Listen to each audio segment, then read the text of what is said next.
પોરબંદરના harbour marine police સ્ટેશનમાં હિરલબા જાડેજા, હિતેશ ઓડેદરા અને અન્ય વ્યક્તિઓ વિરુદ્ધ ગુનો નોંધાયો. પોરબંદરના મહિલા અગ્રણી હિરલબા જાડેજા વિરુદ્ધ પૈસાની ઉઘરાણી બાબતે 3 લોકોના અપહરણ કરી ઘરમાં ગોંધી રાખી માર માર્યાની ફરિયાદ નોંધાતા પોલીસે હિરલબા જાડેજા સહિત એક શખ્સની અટકાયત કરી છે. કુતિયાણાના પૂર્વ ધારાસભ્ય સ્વ ભૂરા મુંજા જાડેજાના પત્ની હિરલબા જાડેજાની ધરપકડ કરવામાં આવી હતી.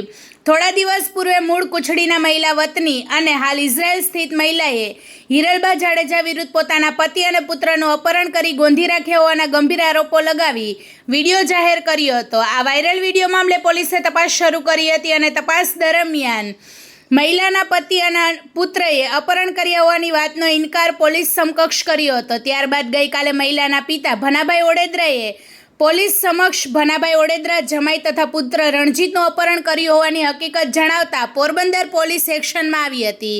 પોલીસે હિરલબા જાડેજાની પૂછપરછ કરી હતી અને પૂછપરછ બાદ પોલીસે હિરલબા જાડેજા, હિતેશ ઓડેદરા સહિત કુલ 3 શખ્સો સામે અપહરણ, જમીન, પ્લોટ, દાગીના આપી દેવા, દબાણ, જાનથી મારી નાખવાની ધમકી, પૈસા કઢાવવા, ગોંધી રાખવા મામલે ગુનો હાર્બર મરીન પોલીસ સ્ટેશન ખાતે દાખલ કરવામાં આવ્યો હતો. ફરિયાદ નોંધાતા પોલીસે હિરલબા જાડેજા અને હિતેશ ઓડેદરાની અટકાયત કરી છે. રિપોર્ટર સિદ્ધાર્થ બુદ્ધદેવ, પોરબંદર. વધુ સમાચાર જોવા માટે અમારી યુટ્યુબ ચેનલને સબસ્ક્રાઇબ કરો અને અમારા ફેસબુક પેજને ફોલો કરો. પોરબંદરમાં આજથી 4-5 દિવસ પહેલાં એક લીલુબેન ઓડેદરા, જે પોતે હાલમાં ઇઝરાયલ ખાતે છે, એમણે એક વિડીયો વાયરલ કરેલો અને વિડીયો પોલીસના ધ્યાનમાં આવતા આ વિડીયોની અમે ખરાઈ કરવામાં આવેલી. વિડીયોમાં જે આક્ષેપ હતા એ મુજબ લીલુબેનના પુત્ર રણજીત અને એના પતિ ભનુભાઈ એનું પોરબંદરમાં હિરલબા જાડેજા અને એના માણસોએ અપહરણ કરી ગોંધી રાખી અને એની પાસેથી પૈસાની ખંડણી માગણી કરવામાં આવી છે, આવા એલિગેશન હતા. આ બાબતમાં તપાસ કરતાં જે ભોગ બનનાર રણજીત અને ભનુભાઈ બંને પોલીસ સમક્ષ હાજર થઈ અને પોતાનું કોઈ અપહરણ થયું નથી એવું નિવેદન આપતા આ બાબતમાં પોલીસે તપાસ પૂર્ણ કરેલી. પરંતુ અમને આ નિવેદનો શંકાસ્પદ લાગતા પોલીસે ઝીણવટભરી તપાસ ચાલુ રાખેલી અને ગઈકાલે લીલુબેનના પિતા ભનાભાઈએ પોલીસ સમક્ષ આવી અને હિરલબા જાડેજા, હિતેશ ઓડેદરા, વિજય ઓડેદરા અને બીજા અન્ય 4થી 5 લોકોએ પોતાને એના જમાઈ ભનુભાઈનું કુછડી ગામ ખાતેથી તારીખ 11 એપ્રિલના રોજ અપહરણ કરી અને હિરલબા જાડેજાના પોરબંદર ખાતેના નિવાસસ્થાને લગભગ 17 દિવસ સુધી ગોંધી રાખી, માર મારી અને મારી નાખવાની ધમકી આપી અને એમની પાસેથી પૈસાની ઉઘરાણી કરતા આક્ષેપ કરતું ગઈકાલે અમને ફરિયાદ આપતા તાત્કાલિક મરીન હાર્બર પોલીસ સ્ટેશન ખાતે ગુનો દાખલ કરવામાં આવેલો છે.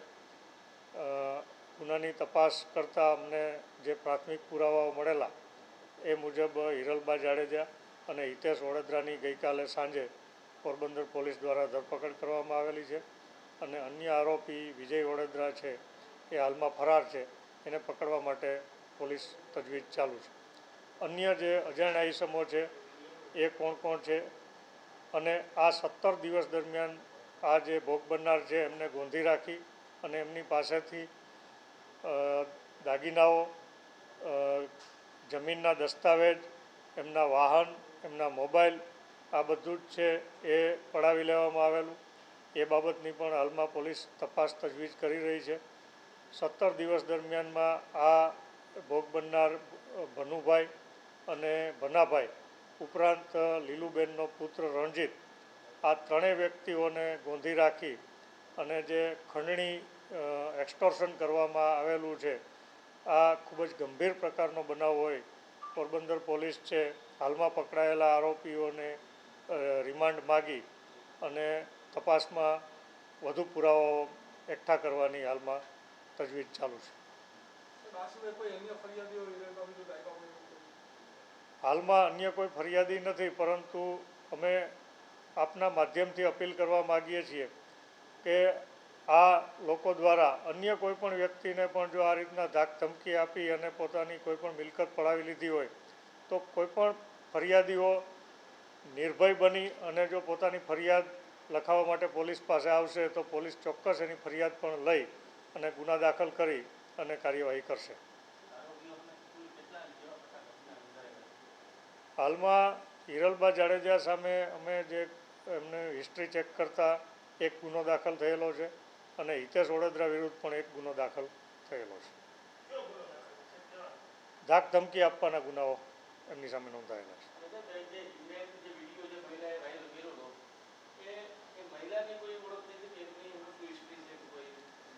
લીલુબેન હાલમાં તો એ પોતે ઇઝરાયલ હોવાનું જણાવે છે. અમે એમને રૂબરૂ બોલાવી શક્યા નથી અને અત્યાર સુધી અમે વિડીયો કોન્ફરન્સના માધ્યમથી જ એમની સાથે વાતચીત કરી અમને એમના નિવેદનો નોંધેલા છે. એમના વિરુદ્ધમાં અમને અત્યાર સુધી કોઈ રજૂઆતો મળેલી નથી.